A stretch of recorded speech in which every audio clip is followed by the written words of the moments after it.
Let's head out to Taylor. Taylor, what is security telling you this morning?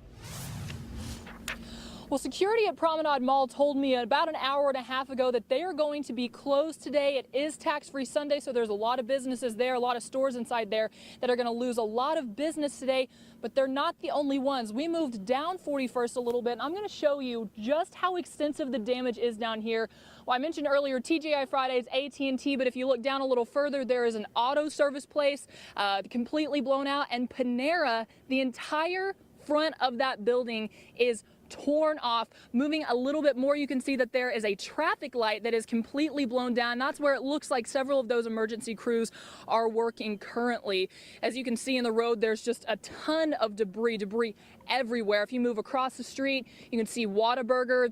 I don't think they're going to be open today. Then you've got a Jimmy John's and this PetSmart right here. Tons of debris in the parking lot, some trees that have been ripped out, and then you can see the sign. It is completely folded in half around that pole. So like I said, very extensive damage down here. Definitely worse from where we were before. Down by Promenade, there were some down power lines and things like that, but nothing like what we are seeing here today. Now again, just as a reminder, if you were planning on shopping today for tax-free Sunday, Promenade Mall is going to be closed, and of course these stores will not be able to be open as well. Reporting live on the scene on the story in Tulsa, Taylor Newcomb, News on 6. Craig and Terry, again, we're with a group of protesters right outside the Mayo Hotel. They stopped here. They say they're on their way to the Greenwood Cultural Center. They're yelling, "Bring her out." They seem to believe that Officer Betty Shelby is inside the Mayo Hotel right now. We don't know how they found that out or if that's true. We have not confirmed that, but they're yelling at the Mayo Hotel to bring her out. They're yelling upstairs at a certain room. They said that they saw someone look out their window and they believed it to be them. As you can see, it's getting louder. They're banging on the doors right now. There is security inside Mayo Hotel. They can see all of this. Terry, specifically, we're on 131st, in between Mingo and Memorial, probably about halfway in between the two roads. And yes, this is a road that commonly floods, and I don't know if you can see behind me, but cars for, I don't know, the last 45 minutes since we've been here have been braving it, trying to drive through. Some have stopped and turned around, which of course, if they've asked us, that's what we've been recommending to them. But as you can see, all the rain all day, all from last night as well, is certainly starting to pool into the low-lying areas and causing some flash flooding like we're seeing here and making it a really hard time for people to get around. There are some signs up on 131st here that says high water and that the area is prone to flooding, but that has not stopped people from trying to drive through it, as you can see. Now, since we've been here too, the water's actually been creeping a little bit closer to us. You can step over and you can see that, I don't know, this all did not used to be here maybe 10 or 15 minutes ago. So all the water definitely seeking its lowest point and making its way towards us. And again, as you see, the cars behind us just struggling with how they're going to figure out this road. And our advice to anyone who is thinking of driving tonight or knows anyone that's on the road, definitely, if you see water, turn around, do not drown. For now, live on the scene on the story in Tulsa, Marty Casper, News on 6. There's some severe damage behind us. Yeah.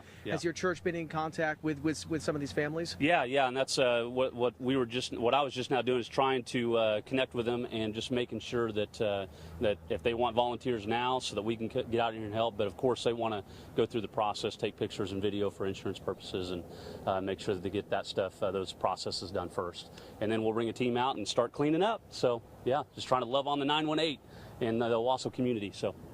James, thank you so much for your time. And like we said a couple of minutes ago, we are glad that everybody is okay here. Yeah. Here is some of the severe damage. I want to do a quick little walk and talk and show you what we have behind us. This used to be a garage. As you can see, that wind just came over here, blew over this camper behind us here. And this garage just collapsed on top of these couple of vehicles. It looks like we've got one or two lawn mowers here and this GMC truck. But like we said, everybody is okay. We will continue to have updates throughout the afternoon and throughout the evening, both on air, online, and on our mobile apps as well. Right now, that is the latest. Marty Casper is in Wagner right now, where we saw earlier some damage to a gas station. Is that where you are, Marty, right now? You're right, Terry. We're right on Highway 69 here in the city of Wagner. The rain is still falling, and you can see we're at the Phillips 66 gas station, also known as Speedy 66, and you can see one of the awnings that covers some of the gas stalls here completely torn and ripped apart. You can definitely tell some very high winds came through this area and just mangled this metal. And it's actually not just what you're looking at here, but if we zoom out a little bit and kind of pan over to the other awning that we have here, it's actually damaged as well. So the winds that came through here did quite a number to these gas stations awnings. I can tell you the building itself is still intact, and crews are still out here kind of assessing the damage. They're actually in the process of kind of roping off or taping off the actual awning where most of the metal sheeting has fallen down. I don't know of any injuries out here or if there's any other damage in the Wagner area, but again, the parking lot here is flooded. The rain is still falling, and as you can certainly see, some pretty extensive damage to this gas station awning that we see behind here. For now, live in Wagner, on the scene on the story, Marty Casper, News on 6.